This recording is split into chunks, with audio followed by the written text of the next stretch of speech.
Erade deɛ wayɛ, Erade deɛ wayɛ ɛdɔso. Wadom nti na yɛte ase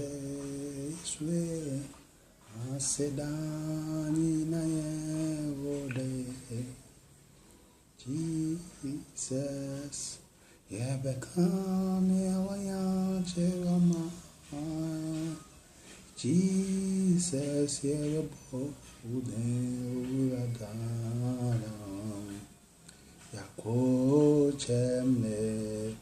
yɛabankɛse ne o. Erade deɛ wayɛ yɛ o, Erade deɛ wayɛ ɛdɔso.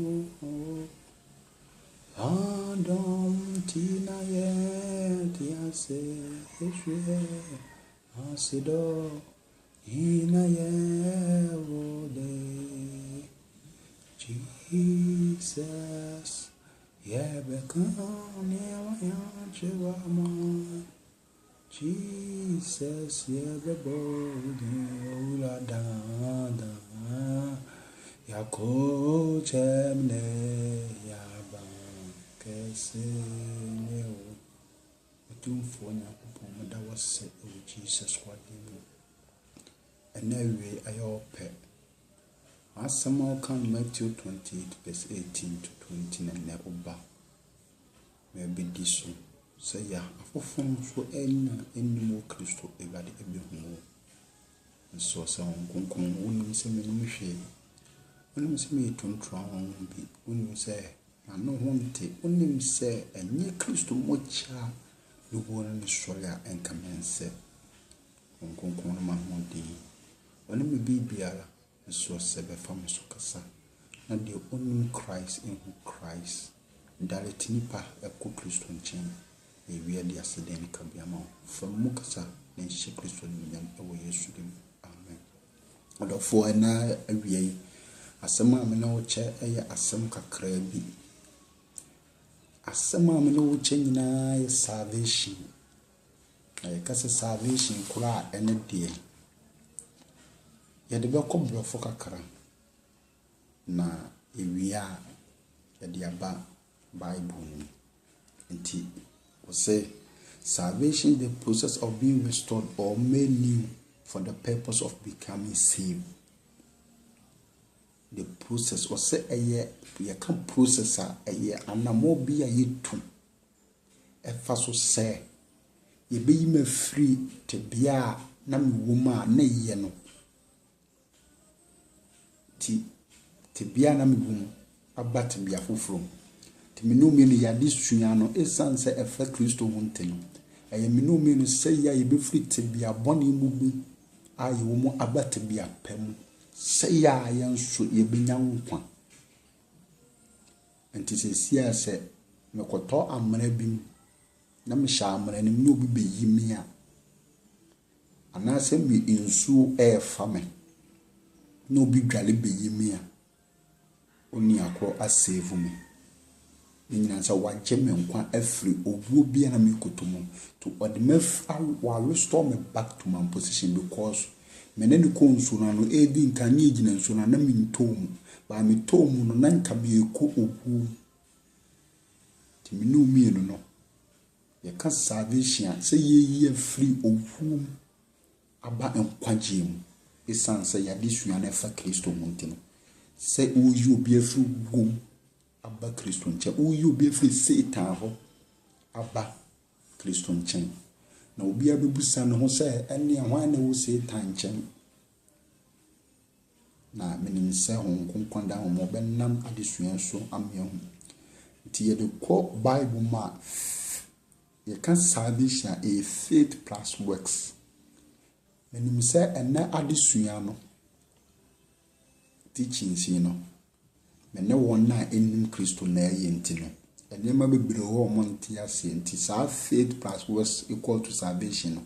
eno na ye nkoho because edru baabi a enipa no obe Kristo awie no eno wo de mana Ewurade do betumi ba sa bredi enkoma meni ye di nyina ye obi a wonim Kristo kwan obefa so aba Kristo nchen na de tie nyina nse Awurade Nyankopɔn bɔ ɔso ne asase ene de wo mu nyina na obo ni pawie obo so ne asase wie no obo mu nneema nyina ohun so ono Awurade ne di so odi bibia so na waba asase ni mu nneema nso obi ani so tie no ka so obebu nipa se ni suban ene ne nse so ti English be ka kire se image and character. In the Bible, me at say a radicate from dotier. A form dotier now, or that's the image of God. Was so we and obutu nipa so home, Kwahome nipa, a moon nipa be or cratias for. That home na a rather home man nipa be or cratias for is the character of God. At the same time, that the Spirit of God that you rather on. Ti Awurade saa no ye nipa. No obo obema edi kan wie no obo oba Adam and Eve. Ti obo mu wie no ode ne ho ntenoma na Awurade besra mo because spirit connects. Spirit it means with dinkuta no matter distance and don't montem. Na Bible kran so ne Awurade besra mo tuomu. Ti Awurade mo mudi so ti ade Awurade born was asase so nyoma nipa ene totodu because he gave that power ono wosoro no de bi mani power asase so eno ne nkwa hom no obutu nipa ehom egu no mu ti di nipa tutu di nyina Awurade Nyankopɔn gitum because of my authority say you know mo so said ono di soro yenso ni aso. Enti Awurade de niema nyina hye nsa no wie no omaye mrami nubi se mfantra asase so. Enti mpanimfo mpoka se bosomo anase konfo no betra che no kire wo na chiwade. Enti Awurade kire na chiwade a ompe. Tu ka kire ni pase trom ha die bia mutumi fa bi. Na emom papa ene bone hu nimde aduane de mo nko ho. Na ye wo dua mienu bia Awurade ahyede asese special na ye bone edua ba konso ye nkondua saa bone edua na omo kote dia ombe hu papa no bone bete Awurade nso adwen ne se omo hu papa nko no omo because Bible say Awurade ne abonefo ntu agina ntina Sam no beka kire se nhyira no onipa onante abonefo agina ti Awurade onye bone nti no no ontumi ne abonefo ntu agina to the samra no manipa na edidima na mrebi Satan na bone di ka koso soro ya hantan ti Satan ko peja no ho ahantan se ko peso ni Awurade ye pema Awurade ye de eto ne baafom ti ono no baafom no wo hu se Awurade ba bi o na ede ti Awurade emre bi beba se de Awurade sini nipa esintarot na ye ne ya se me position kram ni atuma ba eyi mafri me position aden to ono nso beka se ene se saa na Awurade aye ne de ono nso o mani pa ho ntono wa asase so da ti Awurade adwempo wo mani pa nyina ne se ne nka mfie apem na wo se ni panya ade ko Awurade se ububu ko Awurade ani so a ye one day ta yes nti sikan pitan beka se adofo mama de ba ko hintam se mfinhia apem ye Awurade ani so dako na dako nso ye ni so mfinhia apem ti se Awurade bubu one day at the many pa ye 100,000 years ti Awurade hu se Awurade e boy nanka yemu ti bone ye no ene ma wo bae bone ene di owo bae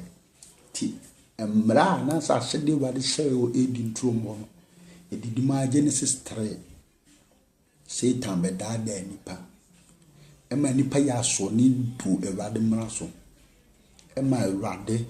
ebe pamu nipa efiri ne tenabea. Ema tumi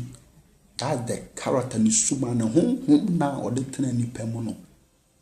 efiri koi. Because Awurade mpe bone.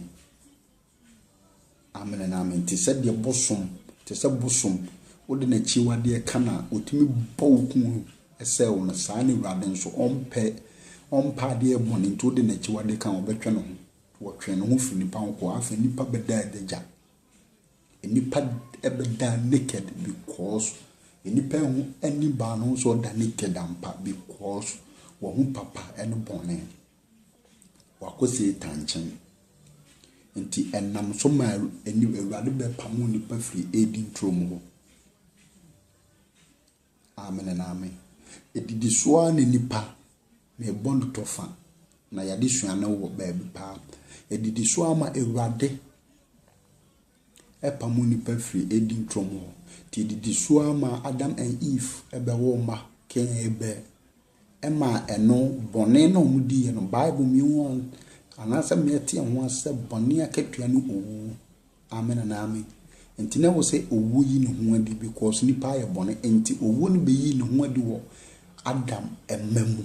ayi Cain and Abel ebro mo ko ba afode aba ko de so ba Awurade na ba ko de anso Awurade ani enti eno nso de bone by ema bone to so ama Awurade hu sa nipa ma bone se ni subalance so adan ni nipa edi bone se ti nipa be di bone ama afi bone sha se so ma na Genesis ene Awurade hu papa bi asa papa no yen kan Genesis 5 Genesis 5 chapter 30 wase na Lamek wo Noah no echi no odi mfie ahanum adokunum na wo mambere mane maba na Lamek na nyina ye mfinhia hanso adosunsun na wo wi na Noah di mfinhia ahanum no na Noah wo Shem Ham ne Yafet. Amen. Ti sa papa na Awurade ni beton no so no eye Noah. Ti Awurade ka kire ne se de boni asi adoso ewo asase so no opese obese nipa. Tu kan Genesis 6:3 wose ne Awurade Nyankopon ka se me honhom rentena nipa mu nkosida efise waye ne honam enti onna ye mfinhia oha aduonu. Amen. Awurade ese ne honhom nkoso nya dai entena nipa mu because nipa ye honam because nipa hu bone nipa ye bone ti wono no ntimi nipa nya dai entena bi ti ofa papa bi efre Noah. Amen. Tu kan Genesis 6 verse 8 wase na Noah de onya Awurade onya adom Awurade ani enti Noah enya decrease the favor of God nti Awurade choose no say ene me de ne be ti Awurade ka kire say onya apamadaka na oli nso be say wi ase be sa bonefo ti Noah preach for 120 years after we are adaka ni wi achi Noah eya adaka no preach ya for 120 years obia enfi nipa ofi ne mami ensa no ne mana yeremu no my 6 ne mana mo ye mema no obia wale 6 eno no Noah ene ne yere nipa 8 ti Noah preach ya ma emposa bi moa if you remember sen kwa adaka ni nipa ya so dinti because money di kan ko so was asase so ya so dinti no ya so de ya pono wansam no ti se de na o kanya me asama kire o de boyeni so omra Kristo ha na o di wa tam so ni adwuma bi ye o ka se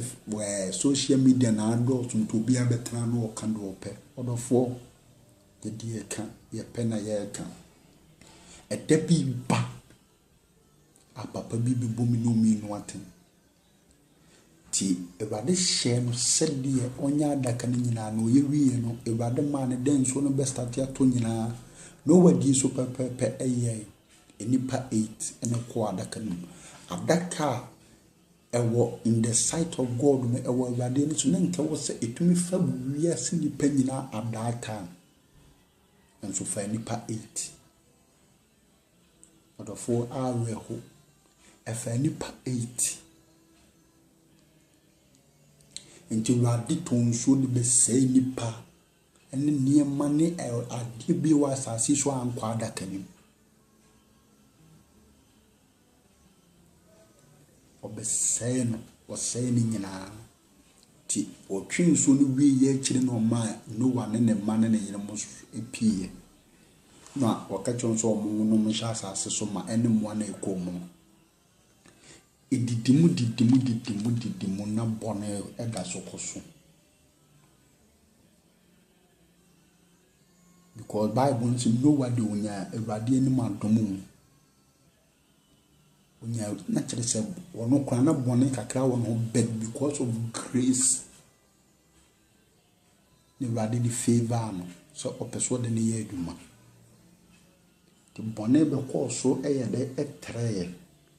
Bɔne kɔ so trɛ ya to asoa besi sɛ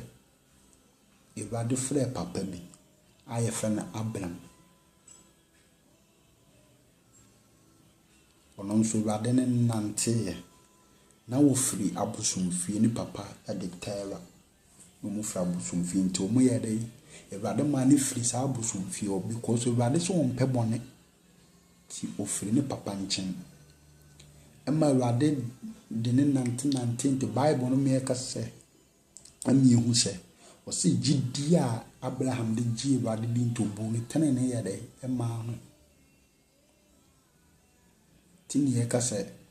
in the biblical account salvation yɛ faith plus works. And the Bible can Hebrews say gidi nti ne Ewurade ebu Abraham tene ne. But ono kura na bɔne wɔ no. Nti ono nso Ewurade frɛ no. Wɔyi siti ma Ewurade. Ɛma ono nso didi ma ma Ewurade hyɛ no bɔ bebree. Ka kyerɛ sɛ ne mu no bɛhyɛ asase sofo nyinaa.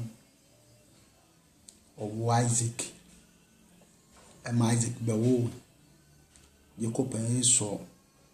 Edidima na Jacob bɛwo the 12th tribe of Israel. Ɛma yenya Joseph wom. Ɛma Joseph kɔ Misrim efisɛ na Ewurade Nyankopɔn ahyɛ bɔ sɛ ɔbɛma n'asefo because Ewurade ka kyerɛ Abraham sɛ ɔde ne kɔ asase so a asase foforo so akɔhyira no. Amen na amen. Okɔhyira no. Saa asase no Ewurade de no kɔ so no ka kyerɛ sɛ n'asefo no bedi so. Na Abraham busa sɛ deɛ na bɛyɛ nsɛnkyerɛnne anaasɛ obi hu sɛ ɛbɛyɛ n'asefo nti Ewurade maa ne nsɛnkyerɛnne sɛ n'asefo bɛkɔ akɔ sum ɔman bi a ɔmo nim akɔyɛ nkoa wo nti deɛ bɛnam so no makɔyɛ nkoa ne Ewurade asɛm abam no yɛtɔn Joseph kɔ Misrim. Edidi ma Joseph bɛyɛ prime minister. Edidi ma Israel fo nyinaa kɔ nkoa so mo Egypt. Ewurade na Moses so ekoyi ne ma ebai. Ewurade bekum ebi mo a wo kwan mu mo bombe so mabosom omo ayekoyi omo free Egypt Misrim kwaso ma omo ba. And according to the history of Bible no na ye kan nipa na started kan omo free 20 years. Ti nipa na omo di 20 years no omo bro so omo free Misrim ankasa ba ye ne de obi ani wa edu sa abosha asasen so because Bible so omo anyi ani tio Bible say asema Yankopon ka che omo anyi ani into omo ye bewo omo kwan mu for the 40 years in the wilderness no eno kofa asase no ti eva didim ma Ewurade na Moses so ekoyi ne man edidim do mo ba ya Moses new Canaan. Ewurade na hye Joshua bo ti Joshua na koche asase no ewo Canaan. Still bono koso ekoso ni nyina na bone ekoso na ewade te soro se ahwai se meja pade mi amaja pade ewa asase so esesa do yedifo bai emom be kan sai etia bone ayekoso bone ayekoso bone ayekoso bone ayekoso enti ewade nyankopon na hu se se di nipa ko di Satan sam bibia ni obituma ma nipa afri bone e kan do baba ko pem enti omadifo start be kan ho asem ti obefa papa bi efri soro ha efri asase so ko soro sa papa no ni Elia na sa papa no oban wa ama se Elia nem oba se John the Baptist ono na na ebedi Kristo hu adanse na in the olden days no na wo ye bone a na wo ku odwan anasa abo bia won sabe soso no wo de ko na ye kunu na ya hye pass bi ewo afalbuchia no so na ye de mojam de brade no akopete apata ama obone enipa na ne wi so da brad na adata enipa na ne wi so sa mojam ti menu mi no enka da bia boni bia be bia ni akobo ho afode ti bible me ti asese sa emoja no emoa ne na ntwe moja na entumi nyi bone no ne mum na kata so enti afi bia na review bone no afi bia na review na ye nka ya de mai na ye tese kotwa unse kuru ye wa kotwa nda ho ekuru no bewu ba kotwa na enko into always no hu kotwa ne pe na wo ka bone yes na wo ka bone ti wrade hu se ene obeb afode ba ko obema mu ja ba ko pe hwiegu asase so ne ehwiegu ayemo afode ni bim sa mo ja no nso ni nipa ne bewi so e ono wrade ne bewi so amen because in the olden days na ye som ewade wo honam fam ye ka honam fam a entina na ye hye obi sofo a ehwie enwo egun so ye hye obi hena na ehwie enwo gun so se okobo afode ama obone a okopata ama obone a na ye de abo moja ne pata no enti wade yi de bi si wo ma ne doba Kristo ba ko pe ye be wo a onam Virgin Mary so ne bai papa bi a friend Joseph so ne bai na sa Kristo yi bai oba onam fam bet no yi nyankopon ba ko pe ya esanse na obaji minu mienu nkwantina enati ewiase boni ntimi nyi boni amen na amen enti ewo se obi otene ne be yi fi boni seme meni ahoden a mentumi nkonye obi a ye bono enti seme kwaje obi a wo se mo ahoden sene ajo obi a de obo ni akoro nti sa America tu Ghana so sa na Ghana fo kope oman bi abeboa Ghana edi America so nkunima enye oman a na hoden enuru America na mo oman a na hoden pro America so bibere nti yawo Kristo mayen ti John 3:16 say o se di onyankopon do wi asini yanka John 3:16 o say na se do nyankopon do wi asini so de ne ba wo no kro no maye na obiara ogini di na anyira na wonya dan kwa so one Christ came because of eternal life, eternal salvation. Christ came purposely so obechiminu mena free Satan so once and for all. Young kobani mubin. Because bonina ni shimno we were dead physically, spiritually we were dead. obehu se nipa dua ne nam ho bae honhom bia nya de eni na Satan na ewi so enti na Satan ka kyewo se konum wi a na wo konum if it is that time Satan na tini pem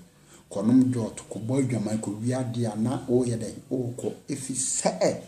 minumi na ye enkoa na obi a wo ya akoa no o master asem na wo ye de wo di so ti di Satan pe na no ye ti Kristo bae no be wu age minumi no kwa because ye na japade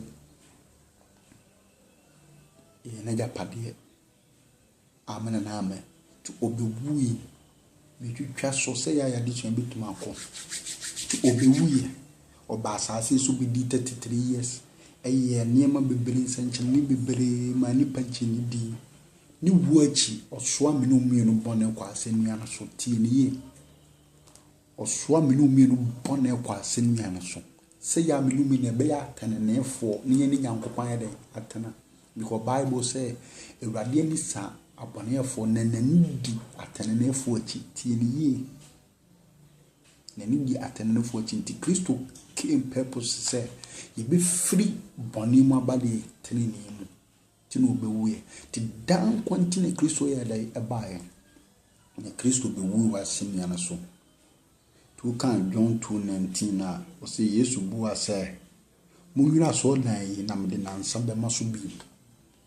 Oma anti ase bet na nipadua because na eye ni wu hu kom hye se obewu na nansa so be sore because obe fa bone akosie no obe fa Satan akosie no obe breda power Satan di so no akosie enti wu asenia no so ye de e ma menumi no pone se ya menumi ne be de e benya nkwa ti se Kristo wo okọ amen wuni die obewu ajibiase nyina nkwan de na enso se ma mema no an confess ya minisa dan nkwa ne bi enti afi ne ba ya disuan so okay se Kristo ne be wuji me nkwa Kristo se ya menya dan nkwa nti ti se Kristo wu na obewu ye no di nti oba nyina nse menya dan kwa be so na mefa so nya sa dan kwan bi kwa be so yan hwen kwan edikan ni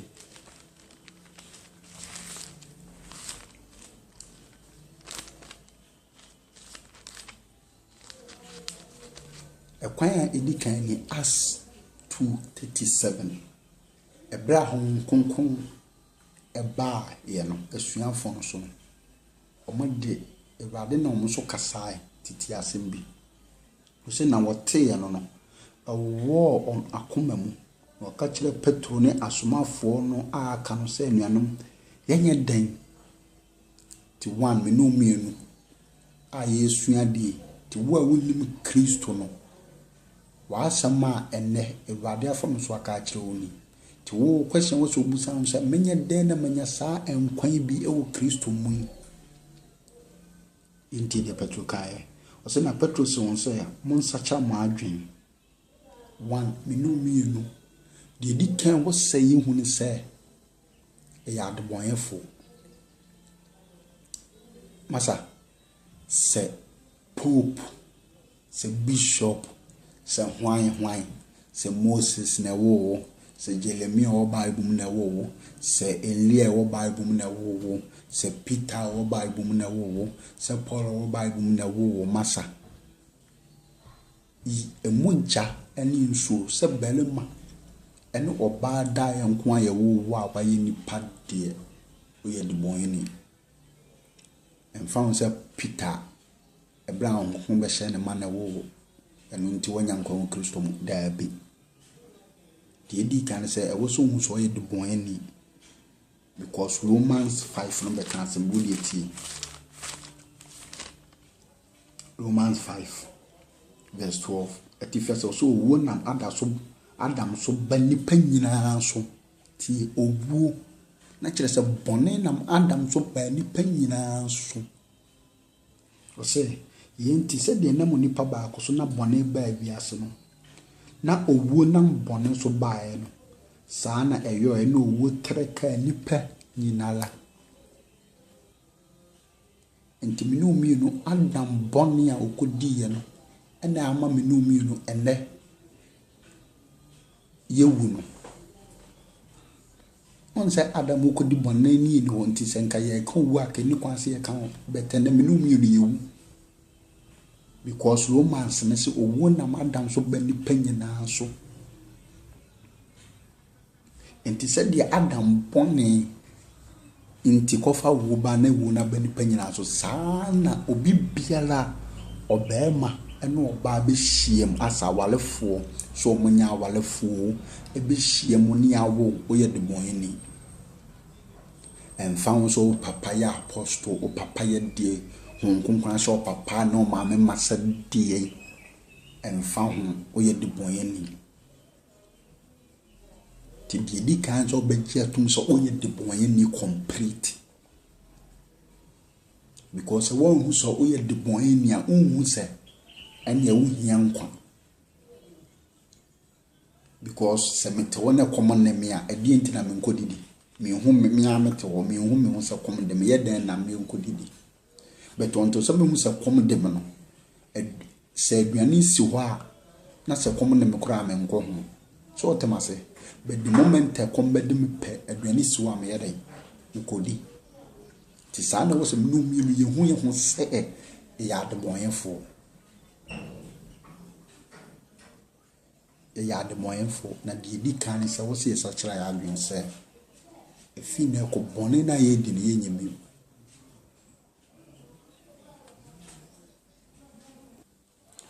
nti yenya gitun sɛ ye abɔneyɛfo a na ti sɛ me kromfo a ɛwo sɛ me hu sɛ efi na kokoro no me nyɛ dai me mo bi sɛ me dwama mo ne wo sɛ me hu sɛ fi na ko adwama ne me mo bi deɛ wɔsɛ me di kan yɛ no ɛno ne adwen sakyera afi efi wɔ no deɛ na mɛyɛ mɛba bagye di wo de yɛnkɔ Romans no Romans 10 so bɛka kyerɛ deɛ wɔsɛ mɛyɛ Romans 10 verse 8 wɔsɛ na mmom ɛsesen wɔsɛ asɛm na bɛn wo wɔnum ne wakoma mu ɛne gidi asɛm a yɛaka nti ɛno ne asɛm a maka no gidi the first sɛ obɛgye di sɛ Yesu Kristo ɔno ne Nyankopɔn ba kropɛ without him there's no eternal life according to John 7:3-16 without him there's no eternal life tie wɔsɛ odi kan hu agye di sɛ Kristo no ɔno ne Nyankopɔn do ba kropɛ no ɔno na abɛde de abewu agye menu menu afiri bɔnem ɛno ne first gidi masacha ma adwen no wosem bagi Kristo di yankoi Romans 10:8 na verse 9 say na sɛ wode wano pɛ mu ka sɛ Yesu ni Awurade afei wasakyera sɛ bɔne na wodi no nkɔn biem no ɛwo sɛ wo ka sɛ Yesu ɔno ani Awurade no na ɔno na abewu agye me no mi no nkwa ti wo sɛ wogye di wogye Kristo di wogye ni di yakoso na wode wakoma gidi si Nyankopɔn anya na fira wufum ye to so wo se wo sa gidi se Awurade Nyankopɔn anya ne Kristo afira wufum obu ye no sole ye gino so tum wagye atum so ye de bɔnye ni no gitum se eno ye wakoma mu nye se ma no nam de ko de fe da bi nye na ada akwan so purely say ujiatum to wasachira wa adwe no na wajiatum wadnya gidi o Kristo mu na do no apem ka se Kristo ni Awurade na do wakoma agye di afefo akoma nyina gidi si Nyankopɔn nya ne frɛ wufum sa o doubt to say Yesu wu ye wa ansole a masa wonya nkwagye don't doubt wo sachira ugidi wia ugi Kristo dia gidi se ono ni Kristo ni Awurade ugi anu nso di wia gidi wo komum so wasole na dinti no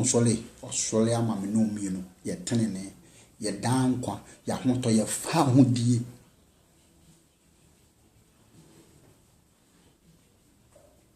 wasole ama me ye nkwa ose na se ode wakoma gidi se Nyankopon nya na afiri awufuma obeje nkwa na akoma na ogidi ode gidi ko tenene mu na ano no de pan mu ka ko nkwaje mu ti ode wakoma agi adi awie no enti wasacha wadwen age atun so de bonyeni no na wage atun se Kristo ne Awurade no na Awurade Nyankopon anya na afiri awufum so obeje nkwa ti gidi amen unya gidi o Kristo mu afi wode wano bepa maka na wode wano so ayede wode wano bepa maka de wakoma agie di ti wode wakoma ebegie di se Kristo ne Awurade no ono ne bewu agye no mienu nkwa ona bewu agye no mienu de nkwa obepa maka obema obi elidi sofo bi ayede elidi no afa Kristo tis enono obepa asol bi akọ okwa after preaching na sofo no beto no nsa friends wine and opeso of Kristo ena akọ obelidi amu akase enne ebia me kofi ebia me sei me fa Yesu Kristo de ne yemi wura na magye nkwa na megitum so na awu asol no ne Nyankopon ba krope no ono na agye me afiri bone mu no ono na fi na ekọ obedi hene wo mabra bomu nti se mi wu se metiase o metiase man ti oni hene wo mabra bode eso amen afi efiri hono ti wasachira wa adwen wagye di se Kristo be wu ya de ema ti fi hono obi tutu anamo ere esi Kristo bim efi ho na wagye Kristo adi wo akoma na ado anu apa maka no wonde wo ho se wabe servant to Christ na wo ya akwama bone se wonya akwanya de ema bone se wo ya akwama de tenene enti Nyankopon ene uti ana se Kristo ene wura na wagye nkwa ti efi wo kono asema Kristo eka no wo na asemu aye Bible mu na de bebo obela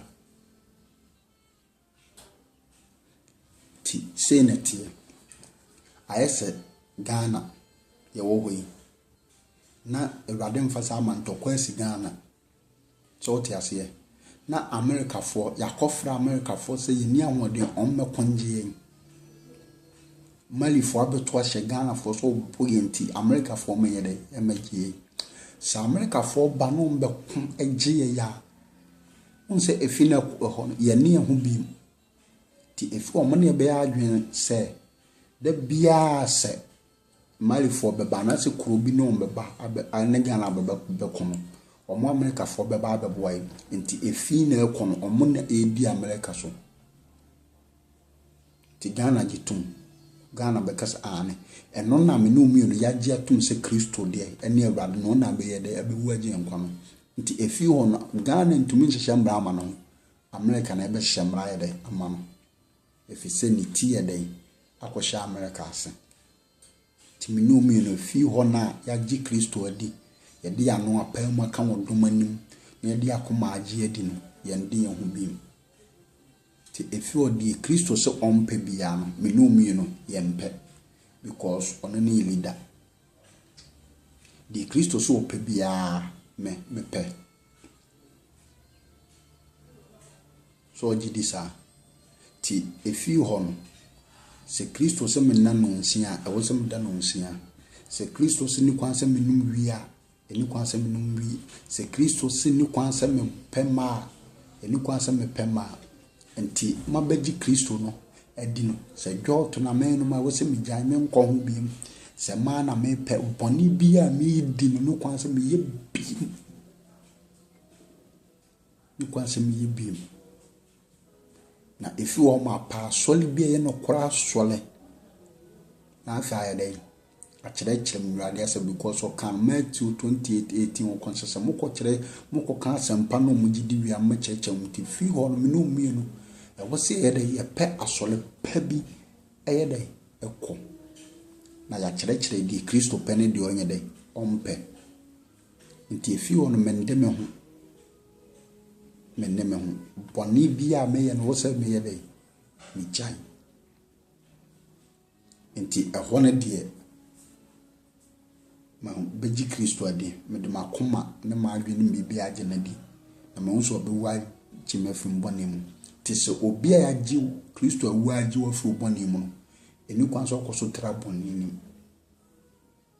ni kwan so ɔkɔ so yɛ dɛ ɛtra bɔne nim to show say yes indeed Christ has died for our sins nti efiri hɔ no ɛna wo sɛ me no mie no yɛkɔ asɔle ne yɛkyerɛkyerɛ yɛwia yɛdɛ woka asna as 2:37 na wɔsɛ mo nsakyera mo adwen wode tie yɛsua deɛ wɔsɛ mo nsakyera mo adwen na mo nyina mo ma wo mo so Kristo Yesu din mo ma bɔne fɛfiri nti waye we nyina wi no a wo kɔ asɔle no wo sɛ asɔle no kɔbɔ wo su ɛno asu bɔne yɛnso a ɛtene mu yakɔbɔ wo su ɛma abɔne fɛfiri yakɔhohoro ho asu bɔne nso ɛkyerɛ sɛ woni Kristo awu bɔne mu na ane ne sɔle wɔ tene ne mu di sɛ di Kristo ɛsɔle no ɔkɔ ɔsoro no ɛwɔ sɛ menu mi no afi hɔ kɔ no yɛde ewura nsuo no mu ne pagya afi hɔ kɔ wɔ sɛ abrabɔ sɛ Kristo efi sɛ yɛne na wu ɛwɔ bɔne mu ani yɛne ne sɔle wɔ de tene ne mu to bi a me ne Kristo sɔle wɔ tene ne mu ɛhe na wo hu sɛ Kristo yɛ bɔne asase so ɛne ɔkɔ ɔsoro wantene baabi ya te me no mi no sɛ yɛbɔ Yesu wia yɛadwen nyinaa yɛtene ne yɛadwen to kan Matthew 6:33 sɛ mo hwɛ ɔso ani ne metene ne kane na kyerɛ sɛ nya bɔ masu wi na mepie firi nso no ma da bia maadwen tene adwen ɛkwan bɛ na mɛfa so a menya bɔne ɛkwan bɛ na mɛfa so Kristo meso Kristo ani ɛkwan bɛ na menante so a Kristo mene na yɔnkofa no mene na apam a yenya no ɛnyɛ dai emunte emumreki if you are adwen na ɛwɔ sɛ menya meyɛ da menya adwen na fɛs yɛ sɛ ɛkwan bɛ na mɛfa so nya gewe ne nada kwan we bɛ na mɛfa so bɔkɔ no ani nia yɛ mi sei na me bonu dua na me yɛsei no saa adwene nyina wo se firi okɔ ɛno nti ne kɔ horo ho nsuo no ma de wo se obane de fefiri nti wobɔ asunu wi a ansa na Kristo de ne mogya obɛhwegu Calvary no abɛ te ho afridie ntene nyina ho na afɔ de ne ho nkonkonto wo se na ɔma yɛ mmom so Kristo Yesu de mo ma mo bɔne fefiri na mo benya nkonkon de akyɛde no nti efiri hɔ na yɛbɔ masu awie no na sɛ megye Kristo di no kore mu paa yɛbɔ masu no menya nkonkon saa honhom na ɛbɛboa me ama madi bɔne so nti utie Genesis 3 na Awurade ka sɛ na honhom kɔso ntan nipa mu kosi de da ɛyɛ saa character no ai firi kɔɛ no ɛno na Awurade saa de yɛ de ɛbreme saa character no de bɔ Adam and Eve no nim bɔne no saa character ni Awurade de breme nti afi hɔ kɔ no sɛ me bɔne kora ba mtirima me ntumi nya bi kɔɔs me ni saa ahoɔden ne de yɛ bɔne no afi hɔ bu sɛ hu wi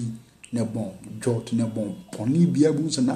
kyɛ sɛ hu bɔne mpa na abo ofu because Kristo ayɛ awom saa emugya na yɛde bɛsɔ so no Kristo de bɛsɔ so no unse in the olden days na sɛ meyɛ bɔne na me kɔsrɛ bɔne facha ti na wo sɛ metɔ abo bi kɔ ne ade mugya ne patama me because Bible me tia sɛ na ɛsom ne yɛ honam som nti Kristo bɛka sɛ mi wɔ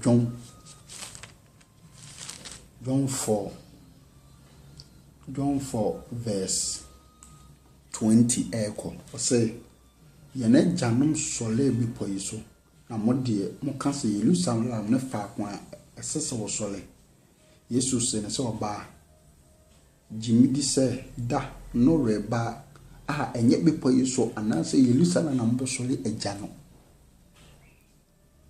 Jerusalem mbo sole agya no mo sole die munim the first no na menum no ye sole Satan ya yenim se na ya rare position in Christ, your rare father in Christ, your rare leader in Christ. Tinia ye solid in so na yende ye solid in if we say what jeno for you da form timi no me no Christo ye wo for you da busu akom timi no me no say ya hini ana ye hene pa ni Christo na afi Christo say 2010 no se bere no reba na edu se no kura asore form be sore agya no honhum no kurem na wonna osole no saa no na agya no hwehwe onyankopon ye honhum na wonna osole no esese osole no honhum no de no kurem enti efi wo kono me ye bone a tie me so honhum no nya betra me mu amaji Kristo di na makobosu na sami ye bone atie eni kwa se mkoka kire msofo eni kwa se mko obi a ewo se mia meko menkoto bia ni sele bone fa kire but ahunu akoma se wade mfa ncheme na tie obi a we Kristo ni bi wade honhum tie umu no ubetuma afumba wonye bone tie the difference between fum ne bone ne se obi a odi bone no oprane ba me no mi nu a ewade wo mtie mu de ye mprane bone bete bia ye akotum beto ye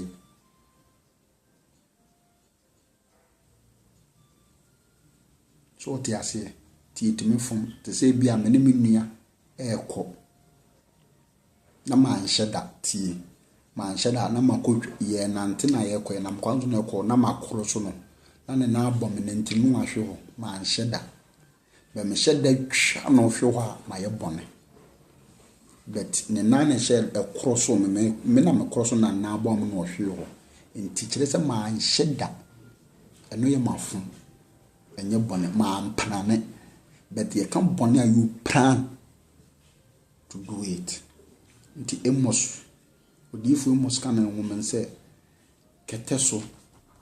ni nipa plan bone obede obedi enti minumi enu a ewrade wo betena ma yenye bone eno no odofo emre bi bawate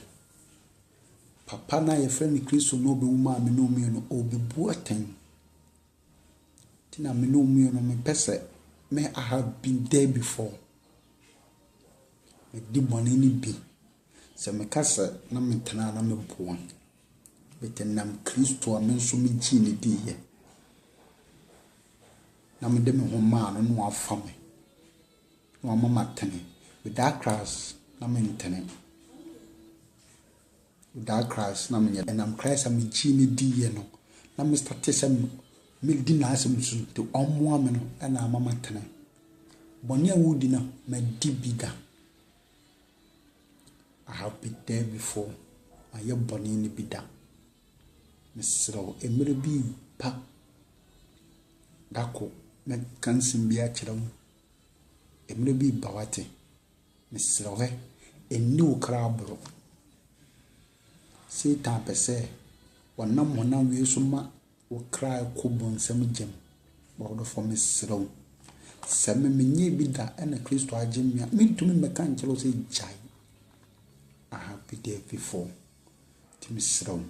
wa wonnim Kristo na me no kasai wa wunnim Kristo ena me no wo kasai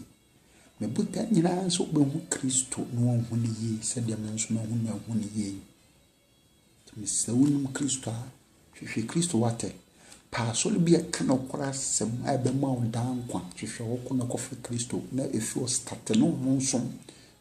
o man kyerɛ wo kwan pam Kristo se me ne no kora no o kwan no ne nkwa no bi ntumi nkwa gya ne nkyɛgye so nam so odofo wo ya wan na se wan fa Kristo so ankwa heaven se kremoni se wo fa Muhammad so akọ heaven oboa onko heaven.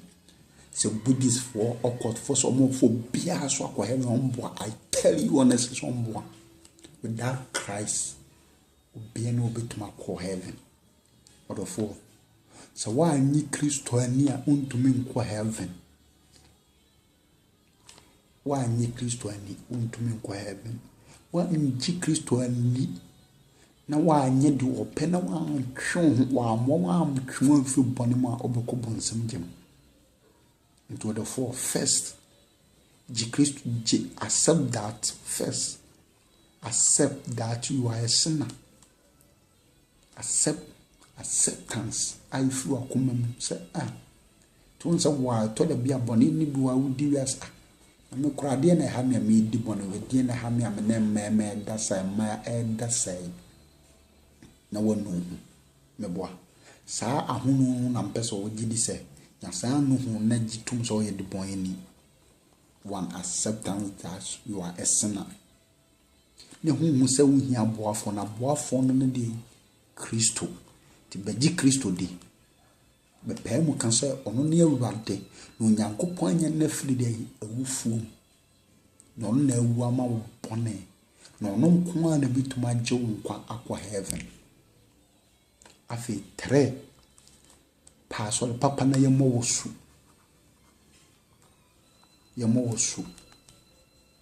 oba su no wi a nya fellowship with one na eji Kristo asem ni di nya fellowship with them nya fellowship with the word of God. If you honor tutu anamo si Kristo di edi tutu anamo si Kristo di enna wabefa Kristo no salvation na nkwaje na wanya no we work towards it ye hu adwuma ene se meti wade asem de abom bra enna sa onto se ubewu ana se Kristo beba na sa nkwaje no ho wanya no ho adwuma no ye nyanto ebi ni se obekwa asole ebi ni se obebom paye ebi ni se bi wo abe fasting na the woman ye big pan so betwe ho fi bone ho endie twe ho fi bone ho ye di Kristo de asem so na abenya nkwa me ma fam ti na me share my experience at you say obehu Kristo no ho ni fa Kristo wat na enche na oba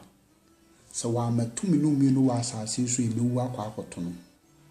tibusa ho se o kwadan se wu na me nso mi wu a ehe na wo komede I know where I'm going edurume bi na obusamia me ka cho se me kobon sem dim street se mu that time na betende me dim nsabi tuma sumu so mi wu a me ko Kristo nche because Zechariah 4:6 say enye ma ho de nyim tuma ba the spirit in me and say ya ho mati ye mu ne ho di adanse se Nyankopon de emma not my dream am de kan ye wurade ho na eka so me won kwa because my jinidi odofo o jinidi a obenya nkwa o ji Kristo di edi an wama so sin bi nyina so odofo jinidi ote ji Kristo di ne ja bone na wudi no ne ja okot na wo mu ne ja adwama na wo bono ne ja krono na wo bono ne ja de wo ye bia wo yo mumlufo no donfo se obede obejo de bia ho frau o hwesa obekai obedane woni sedie look de wanchi ni sika efi na ja okubo akobibla no de bia na je hwe kwan se ne ba no beba na nchin wo Nyankopon ja pade obo se ni subane ne se so subane na efiri hoko bet nense so ndie emfiri ho ti mesrew seek for the character of God on Kristo so be sa ba betran hu se wada won be ba betran na ena bi ba me do eno asasi so e be edin se betuma survive with that Christ therefore yana we ho se enani pa enka na kwanchiri ni nua na ebinuma ye no wajo ɛne nsuo ɛne pantehyeɛ ɛne nneɛma hunu no mu di na ɔmo nka nkyerɛ nipa de ɛɛba ɔdɔfoɔ. Heaven and hell is real. Accept Christ Jesus. Ɛwɔ Yesu din mu. Ɔdɔmfoɔ nam so akasa. Ɛsɛ nkonkonhwɛ ho ne munyam. Na Awurade na message yi so ma do betia wɔn mu Kristo no. Ɔnhu ɛwɔ Jesus Christ ɔno ɔbɛdim. Ofa Kristo a ɔbɛboɔ. Na process ne Awurade nam so fire so we use our process na afi ɛwɔ so tutu anamɔ sɛ Kristo dim o pa asɔre bi kɔ na saa asɔre na abɛkɔ no ɛwɔ sɛ yɛkyerɛkyerɛ wo nti wonya nkwagye ɛwɔ nneɛma bi a ɛwɔ sɛ ɔyɛ ka ho nyambo a da foforɔ me no mmienu yɛhyia ebesua saa adeɛ no sɛ magye Kristo adi na menim Kristo afi magye Kristo adi ɔbɛyɛ me wura no magye nkwa